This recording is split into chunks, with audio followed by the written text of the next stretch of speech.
My fiancé said, "Your mom can't sit at the head table. She'll ruin the aesthetic for photos."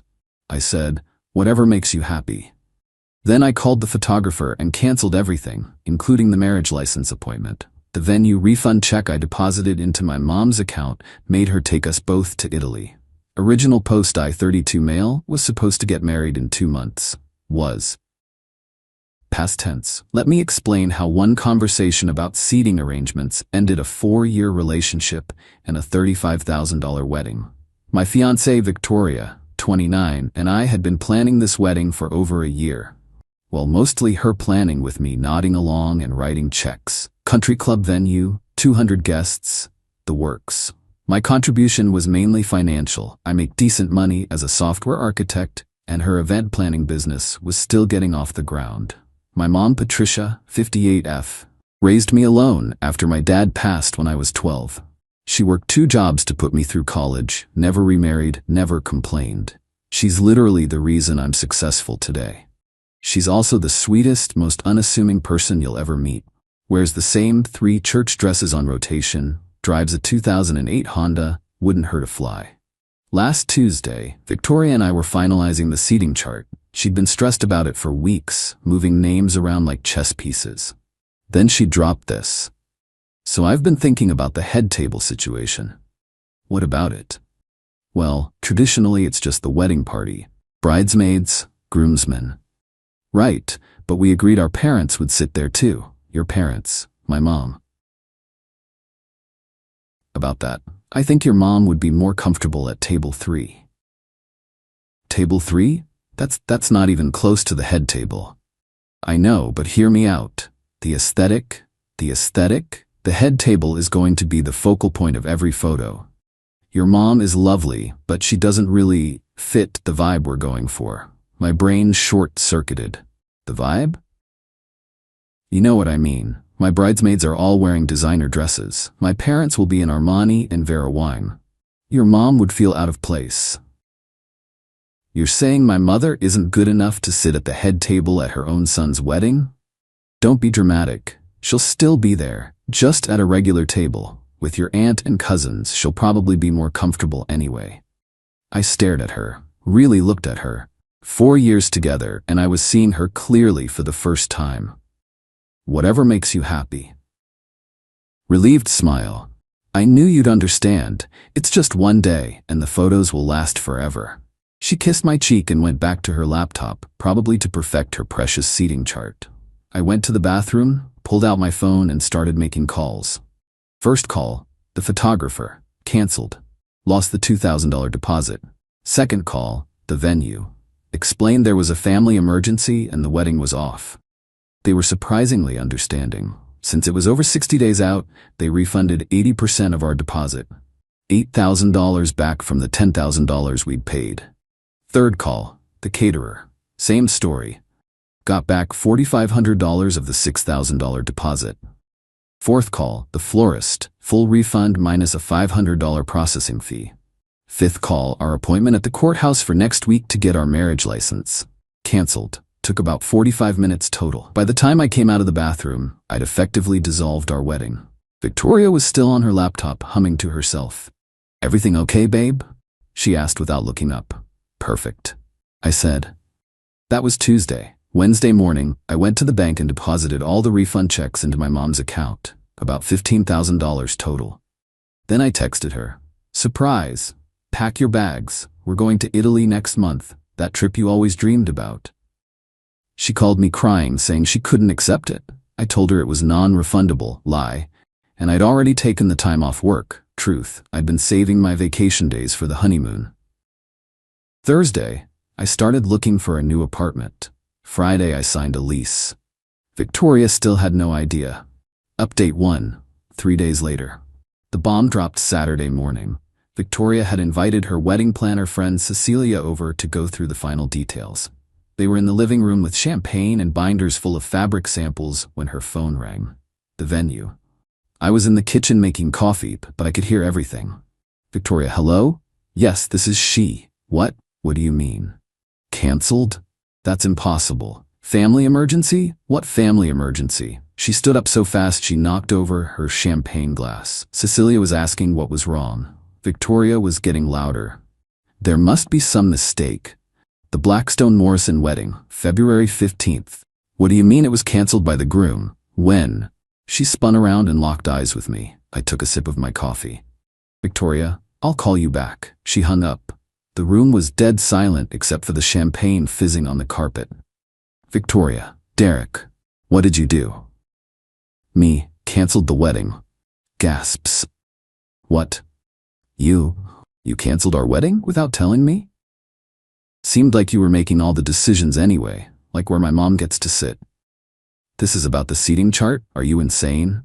No, this is about you thinking my mother isn't good enough for your aesthetic, that she would ruin your photos. Oh my God, Victoria, you didn't. Shut up, Cece. Turning back to me, you cancelled everything over one comment? One comment that showed me exactly who you are. Someone who values appearances over the woman who raised me, who sacrificed everything for me. Victoria started rage crying. Not sad tears, furious tears. Victoria, do you have any idea how this makes me look? I've told everyone. The invitations went out. My dress is being altered. My parents. Oh God, my parents. I'm sure they'll understand. Tell them there was a family emergency. This isn't funny. You've humiliated me. What am I supposed to tell people? The truth? That you didn't want my mom in photos? Cecilia was frantically texting, probably alerting the bridesmaid group chat. Victoria's phone started pinging non-stop. You're gonna fix this, right now. Call them back and rebook everything. Can't. Already got the refunds, spent them. Spent them? On what? Me, a trip to Italy, for my mom and me. We leave in 3 weeks. Her face went from red to purple. You're taking your mother on our honeymoon? No, I'm taking my mother on her dream vacation. With the money that would have been wasted on a wedding where she wasn't good enough to sit with us. Victoria picked up her phone. I'm calling my dad. He'll sue you for this. That was partly my money too. Actually, if you check our conversations, every vendor payment came from my account. I have the receipts. Your contribution was going to be the honeymoon, remember? This was technically true. She'd insisted on handling the honeymoon as her gift to us, while I handled the wedding costs. Thank God for that arrangement now. Cecilia whispered, Victoria, maybe you should. Victoria, get out. Cecilia grabbed her purse and practically ran. Victoria turned back to me, switching tactics. The tears turned softer, manipulative. Victoria, baby, please, let's talk about this. I'm sorry about what I said about your mom. I wasn't thinking. We can put her at the head table. Me, it's not about the table anymore, Victoria. It's about the fact that you thought it, said it, and expected me to go along with it. What happens after we're married? What other aesthetic choices would you make? Would our kids not be allowed in family photos if they didn't look perfect? You're being ridiculous. It was one comment. One comment that revealed everything. I'm moving out Monday. Where are you gonna go? Your mom's? Got my own place. Signed the lease yesterday. The realization that I'd been planning this for days hit her. The rage came back full force. You've been planning this since Tuesday? Walking around here, letting me plan, knowing you'd already canceled everything? Me, yep. You're a monster. No, I'm a son who loves his mother. And now I'm your ex-fiancée who's going to Italy. Update 2, 1 week later. The nuclear fallout has been intense. Victoria's dad, Robert, called me Sunday night. I knew this was coming. He's a corporate lawyer, used to getting his way through intimidation. Robert, Derek, what the hell is going on? Victoria's devastated. Me, she wanted to hide my mother at a back table because she didn't fit the aesthetic. I decided I didn't fit the aesthetic either. Don't be smart with me. You've cost us a fortune in deposits. Actually, I've cost myself a fortune. Every deposit was from my account. We paid for things too. You paid for the engagement party. The wedding vendors were all me. Check with Victoria. You're destroying my daughter's reputation over a seating arrangement? Me, your daughter destroyed our relationship when she revealed she sees my family as props to arrange for photos rather than people to honor. This is embarrassing for our entire family. Then maybe you should have raised her better. He hung up on me. Tuesday, Victoria's mom, Diana, tried a different approach. She showed up at my office. Security called up, and against my better judgment, I met her in the lobby. "Derek, sweetheart." Victoria told me everything. She admits she was wrong about Patricia. Completely wrong.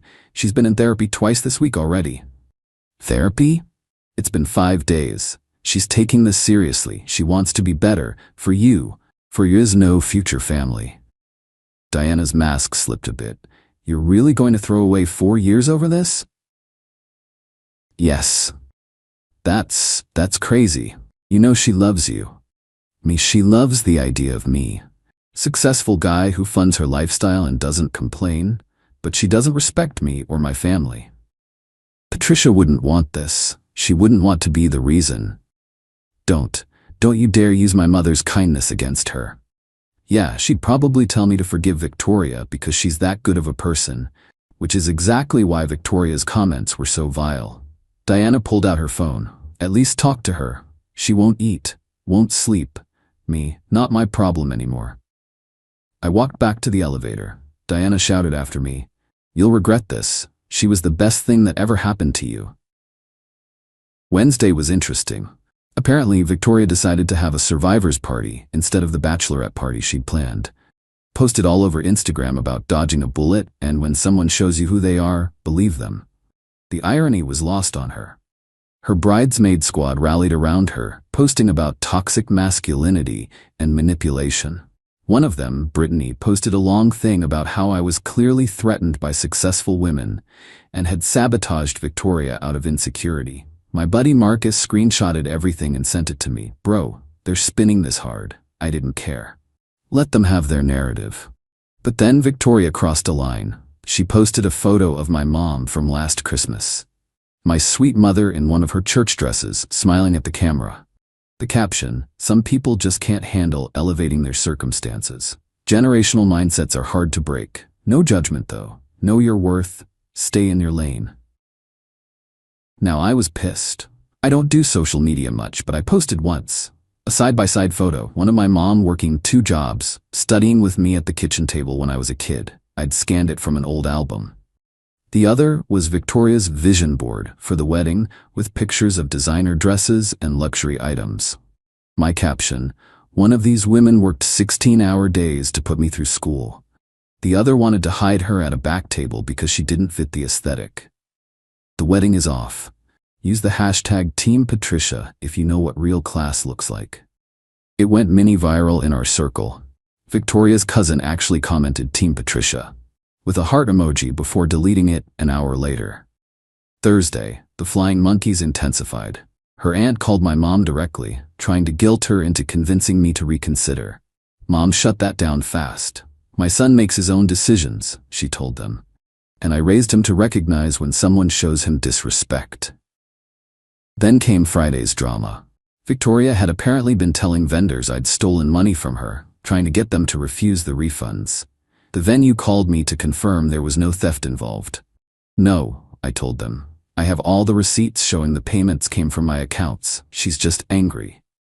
The venue manager sighed. "We've had 3 calls from her father threatening legal action. Just wanted to make sure we're in the clear." "You are. The contracts were in my name." That evening, I got a text from an unknown number. It was James, Victoria's ex from before me. "James, heard you escaped. Took me 2 years to recover from her. She tried to make me uninvite my sister from our engagement party because she was plus-sized, said it would throw off the photos. You did the right thing." I screenshot that one, just in case. Update 3. 2 weeks later. The extinction burst, apparently that's what it's called when someone loses control and goes all out, hit last weekend. Saturday afternoon, I was at my new apartment assembling furniture when I got a call from my mom. She was crying. "Mom, Derek, Victoria's here, at my house, with her parents." "Me what? Don't let them in." "I didn't. They're on my lawn. Diana keeps ringing the doorbell, and Robert he's taking pictures of my house." I drove over there doing 20 over the limit. When I pulled up, sure enough, the whole Blackstone family was on my mother's lawn. Victoria in full makeup and a designer outfit, Diana holding a bouquet of flowers, Robert with his phone out recording everything. "What the hell are you doing here?" Victor running to me. Derek, we need to talk. You won't answer my calls. Me, because we're done. And now you're harassing my mother? We're trying to extend an olive branch. Diana wanted to apologize to Patricia personally. By ambushing her at her home? We brought flowers and an invitation to lunch at the club. My mom appeared in the doorway, looking stressed but holding her ground. I appreciate the gesture, but I'd like you all to leave. Victoria started crying. Patricia, please, tell him to give me another chance. I'm so sorry about what I said. I want you at the head table. You can even bring a +1. The condescension was still there, even in her apology. My mom caught it too. Mom, Victoria, dear, I don't need your permission to exist in my son's life. Now please leave my property. Robert stepped forward. Now let's all calm down. No, you're trespassing. Leave now or I'm calling the police. You wouldn't dare. I pulled out my phone and dialed 911, putting it on speaker. Hi, I need to report trespassing at address. 3 individuals who have been asked to leave multiple times. Victoria's eyes went wide.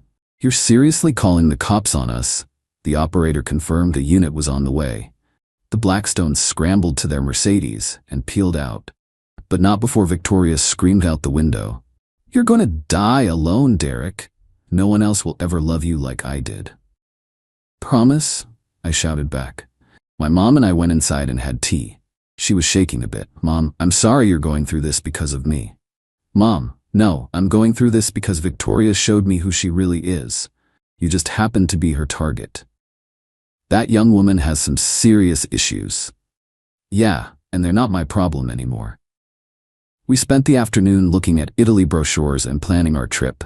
Mom had always wanted to see the Sistine Chapel and eat authentic pasta in Rome. We booked first-class tickets, because why not, and a nice hotel near the Vatican. But Victoria wasn't done. Monday morning I woke up to 82 text messages. Not from her, she was still blocked, but from various numbers she'd recruited. Her personal trainer, her hairdresser, her freaking nutritionist, all telling me I was making a mistake. The nutritionist actually wrote, Victoria is perfect marriage material. High-value women like her don't come around often.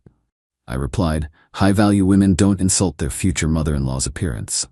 Then came the package. Tuesday, UPS delivered a box to my office. Inside, a scrapbook Victoria had made of our relationship, a framed photo of us, and a letter that had to be 10 pages long. I skimmed it. Lots of our love story, meant to be, and working through challenges together. Page 6 actually said, I only wanted the best for our special day. You know I have an eye for these things. That's why you fell in love with me. I make everything beautiful. The narcissism was breathtaking. I threw it all in the office dumpster. Wednesday, she tried a new tactic. Mutual friends. People who'd been radio silent suddenly wanted to catch up. 3 different, hey man, wanna grab a beer, texts in one day. Tom was the most honest about it. Look, Victoria asked me to talk to you. But honestly, after hearing what she said about your mom, I'm on your side. Just wanted you to know.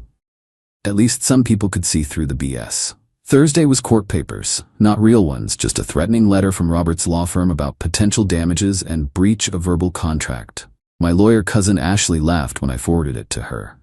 Ashley, they have nothing. Also, I looked into it. Victoria owes $11 in credit card debt, and her business has been operating at a loss for 2 years. She needed this wedding more than you did. That explained a lot, actually. Final update. 1 month later, I'm writing this from Rome. My mom is taking a nap after we spent the morning at the Vatican. She cried when she saw the Sistine Chapel. It was worth every penny of that wedding money. But let me wrap up the Victoria saga first. 2 weeks ago, the day before Mom and I left for Italy, Victoria made one last play. She showed up at my office with her friend Cecilia and someone I didn't recognize, a tall guy in an expensive suit. Security called up. I almost said no, then figured let's get this final act over with. Met them in the lobby.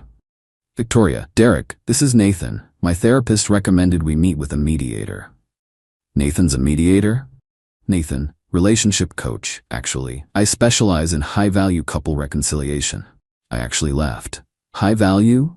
Did Victoria tell you why we broke up? Nathan, confident smile. She mentioned a misunderstanding about family dynamics and wedding planning stress. Me? She wanted to hide my mother at a back table because she didn't fit the aesthetic. Nathan's smile faltered. Well, sometimes we say things we don't mean when stressed. She meant it. She planned it. She defended it. Victoria, that's not... I was thinking about the photos. Me, exactly. You were thinking about photos instead of people. Nathan tried to recover. In my experience, most couples can work through these challenges with proper communication frameworks. How much is she paying you? That's not relevant. Me, it is if you're wasting both our time. There's no framework that fixes someone who sees my mother as a prop to be hidden. Cecilia piped up. Victoria's been doing the work. Show him the list. Victoria pulled out her phone, showing me what looked like a notes app. I made a list of all the things I appreciate about your mom. I glanced at it. Number 3 says she raised Derek well. That's about me, not her. I'm trying. Me, too late. Nathan, perhaps if we could schedule a longer session. No, Victoria, this is the last time I'm going to speak to you. Stop contacting me. Stop contacting my mother. Stop sending your family and friends after us. Move on. Victoria's face crumpled. I can't. I love you. Me, you love what I provided. Status, money, a wedding. You never loved me enough to respect my family. I turned to leave. Victoria grabbed my arm. Victoria, please, the wedding is in 3 weeks. Everything's ruined. My parents are furious. Everyone's laughing at me, and I already bought the dress. Should have thought about that before insulting my mom.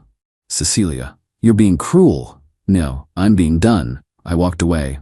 Heard Victoria sobbing behind me, Nathan awkwardly trying to comfort her. That night, she posted on Instagram, sometimes the universe removes people from your life to protect your peace. Accepting this lesson with grace. Grace, right. The next morning, Mom and I flew to Rome. First class was amazing. Mom kept taking pictures of everything, even the little salt and pepper shakers. To remember, she said. We've been here a week now. Mom's having the time of her life. We did the Colosseum, the Trevi Fountain, she made a wish but won't tell me what, and more pasta places than I can count. She's picked up some Italian phrases and charms every waiter we meet. Yesterday, we were having dinner at this little family place near our hotel when Mom said something that hit me. Mom, you know what the saddest part is? If Victoria had just been kind, I would have worn whatever she wanted. Sat wherever she wanted. I just wanted you to be happy. I know, Mom. But I'm glad you saw her true colors before the wedding. Imagine discovering this after kids. She's right. The bullet I dodged wasn't just a bad marriage. It was years of having my family treated as second class. My kids potentially learning that money and aesthetics matter more than character. Oh, and the update on Victoria? My buddy Marcus sent me screenshots yesterday. Apparently, she's dating Nathan. Yep, the relationship coach. Posted about how the universe works in mysterious ways, and sometimes you have to lose what you thought you wanted to find what you need. They've been together 2 weeks. Already planning a conscious coupling ceremony for the spring. Nathan's ex-girlfriend commented, "Good luck with that. He owes me $3,000 and cheated with 3 clients." The comment got deleted, but not before half our mutual friends saw it. Meanwhile, Robert's been telling anyone who'll listen that I scammed his daughter out of a wedding. Diana's been posting passive-aggressive memes about men who can't handle successful women. And Victoria, she's selling the wedding dress on a resale site. Listed it as never worn, bought for wedding, ruined by narcissistic ex. The listing includes our whole story from her perspective, painting me as the villain who canceled her dream wedding over a tiny misunderstanding about seating. Someone who knows the real story commented asking why she didn't mention insulting the groom's mother. That comment also got deleted. But the best part? Last night at dinner, Mom raised her wine glass and said, "To my son, who knows my worth isn't measured in designer labels." We clinked glasses as the sun set over Rome, and for the first time in months, I felt completely at peace. No wedding stress, no toxic in-laws, no pretentious aesthetics. Just me and the woman who actually deserves to be celebrated. Worth every canceled deposit. Worth every angry text. Worth all of it. Tomorrow we're heading to Florence. Mom wants to see the David. Now that's an aesthetic worth appreciating, she said. She's not wrong. Edit. Since some people asked, yes, I kept the ring. Sold it last week and put that money toward renovating Mom's bathroom. She's wanted a walk-in shower for years. The contractor starts next month. That ring's finally going towards something worthwhile. Edit 2. And for those saying I should have communicated better, I communicated exactly what she needed to know. Her behavior was unacceptable. When someone tells you your mother isn't good enough for their photos, there's no conversation that fixes that. That's not a communication issue, it's a character issue. You don't negotiate with that level of disrespect. Final thought? If your partner ever makes you choose between them and your family, barring actual toxic abusive situations, choose the one who's proven they'll be there for you. In my case, that was the woman who worked herself to the bone so I could have a better life, not the woman who wanted to hide her because she didn't match the decor. Ciao from Rome. Mom says hi.